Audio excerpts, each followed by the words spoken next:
పల్నాడు జిల్లా కేంద్రంగా మారిన తర్వాత నర్సారావుపేట ఎదుర్కొంటున్న అతిపెద్ద సమస్యల్లో ట్రాఫిక్ కూడా ఒకటి.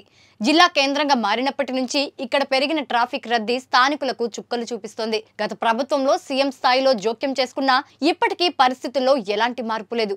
ప్రభుత్వాలు మారినా నర్సారావుపేటలో ట్రాఫిక్ పద్మవ్యూహం చిక్కువీయడం లేదు. ఈ నేపథ్యంలో నర్సారావుపేట ట్రాఫిక్ కష్టాలపై ఓ కథనం. పల్నాడు జిల్లా కేంద్రమైన నర్సారావుపేట ప్రజలను ఎన్నో ఏళ్లుగా ట్రాఫిక్ సమస్యలు వెంటాడుతున్నాయి. నర్సారావుపేట జిల్లా కేంద్రమైనప్పటి నుండి ఈ సమస్య మరింత తీవ్రంగా మారింది.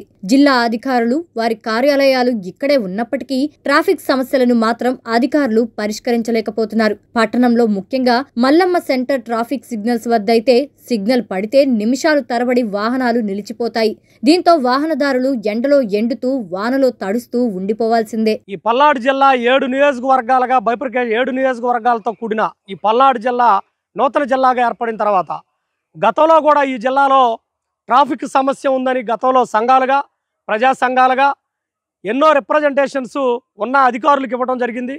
అలాగే జిల్లా కేంద్రంలో ప్రధానంగా ఉండబడేటటువంటి మోర్ సెంటర్ కానీ మల్లమ్మ సెంటర్ కానీ కొన్ని చోట్ల మున్సిపల్ కమిషనర్స్ గత ప్రభుత్వంలో అధికారికంగా కాకుండా అనధికారికంగా ఇచ్చారా అనేది చూస్తే సెల్లార్ లేనటువంటి బిల్డింగ్స్ కోకొల్లలుగా ఉండటం వల్ల ఆ యొక్క వ్యాపార వర్గాలుగా ఆ బిల్డింగ్స్ వాడుతున్నటువంటి నేపథ్యంలో బళ్ళన్నీ కూడా రోడ్ల మీద పెట్టి ఈరోజు ట్రాఫిక్ సమస్యని విపరీతంగా పెరగడం జరిగింది.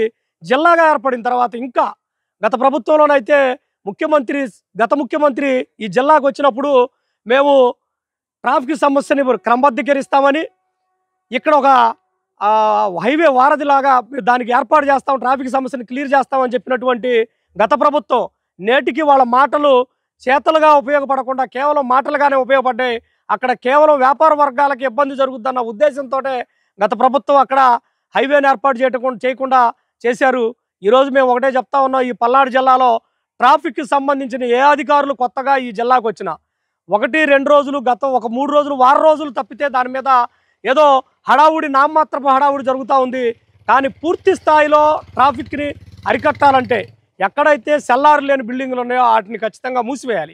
నర్సారావుపేట వ్యాపార సముదాయాల కూడలిలో అయితే వాహనాలు నిలిపేందుకు సరైన పార్కింగులు కూడా లేకపోవడంతో వాహనాలను రోడ్లపై అడ్డదిడ్డంగా నిలిపివేసి తమ కార్యకలాపాలను చూసుకుంటారు. దీనివల్ల సమస్యలు తీవ్రంగా పెరిగిపోయి రాకపోకలు కొనసాగించేవారు సైతం అనేక ఇబ్బందులు ఎదుర్కొనాల్సి వస్తుంది. ముఖ్యంగా వ్యాపార సముదాయాలు నిర్వహించే దుకాణాలకు అండర్ గ్రౌండ్ పార్కింగ్ వెసులుబాటు తప్పనిసరిగా ఉండాలి అన్న నిబంధనను పాటించేవారే కరువయ్యారు. కొత్తగా పల్నాడు జిల్లా ఏర్పడిన తర్వాత నర్సారావుపేటలో ట్రాఫిక్ సమస్య అనేది చాలా దారుణంగా ఉందని అనిపిస్తుంది. ఒక టైంలో ఇక్కడ నర్సారావుపేటలో స్టార్టింగ్ కాడ నుంచి ఎండింగ్ వెళ్ళాలంటే మినిమం 5 నిమిషాల్లో వెళ్ళబోయే ఉండేది. కానీ ఈరోజు పల్నాడు జిల్లా ఏర్పడిన తర్వాత మరి ఎందుకో ట్రాఫిక్ వాళ్ళ సమస్యలు కానీ అధికారులు కానీ ఉన్నతాధికారులు ట్రాఫిక్ సమస్య మీద ఎందుకో దాని మీద సిగ్నల్స్ పడితే వర్షంలో కానీ ఎండలో కానీ గంటలు వెయిట్ చేయాల్సిన పరిస్థితి నెలకొంది. మరి అధిక ఉన్నతాధికారులు ఇక్కడ నివాసం ఉంటున్నారు. అలాంటిది ఎందుకు నిర్లక్ష్యం వహిస్తున్నారో చాలా తీవ్రంగా ఖండిస్తున్నాం. నర్సారావుపేటలో ట్రాఫిక్ సమస్యలకు 2 ప్రధాన కారణాలు కనిపిస్తున్నాయి. ఒకటి పోలీసు సిబ్బంది కొరత. నిన్న మొన్నటి దాకా ఇక్కడ నర్సారావుపేట ట్రాఫిక్ బాధ్యతలు కేవలం ఎస్ఐ మాత్రమే చూసేవారు. ఇప్పుడు సిఐ వచ్చినప్పటికీ ట్రాఫిక్ నియంత్రణలో ఎలాంటి మార్పు రాలేదు. అంతేకాకుండా ట్రాఫిక్ పరిధిలోని 2 అధికారులకు మామూళ్ల దగ్గర అస్సలు పొంతన కుదరట్లేదు. వసూళ్ల విషయంలో పలానా ఏరియా నాది అని కొట్టుకునే పరిస్థితి. ఏరి కోరి మరి నర్సారావుపేట ట్రాఫిక్ కు బదిలీపై వచ్చేందుకు కొందరు అధికారులు ప్రయత్నాలు చేస్తున్నారు అంటే ఇక్కడ పోస్టుకు ఎంత డిమాండ్ ఉందో అర్థం చేసుకోవచ్చు. ఇక్కడి రాజకీయ నేతలు సైతం కొన్ని వర్గాల ఓట్ల కోసం రోడ్ల విస్తరణకు ఒప్పుకోవడం లేదు. దీంతో రోడ్ల విస్తరణ కాక పోలీసు సిబ్బంది సరిపోక నర్సారావుపేట ట్రాఫిక్ సమస్య అలాగే ఉండిపోతోంది. పల్నాడు జిల్లా ఏర్పడిన తర్వాత ట్రాఫిక్ సమస్య మరింత అధ్వాన స్థితిలో ఉంది. దాన్ని పరిష్కారం చేయటంలో పోలీస్ యంత్రాంగం కానీ అదేవిధంగా ఏమాత్రం కూడా ట్రాఫిక్ని కంట్రోల్ చేయటంలో పూర్తిగా వైఫల్యం చెందారని చెప్పి ఈ సందర్భంగా తెలియజేస్తూ ఉన్నాం. ఈరోజు నర్సారావుపేట పట్టణం చిన్నదైనప్పటికీ ఇరువైపులా నా పట్టణానికి 4 వైపులా కూడా ఈరోజు రోడ్లు మొత్తం కూడా ఆక్రమణకు గురైపోయినాయి. మరో సమస్య స్కూల్ బస్సులు కానీ కాలేజ్ బస్సులు కానీ అవన్నీ కూడా రోడ్ల మీద ఉన్నటువంటి పరిస్థితి.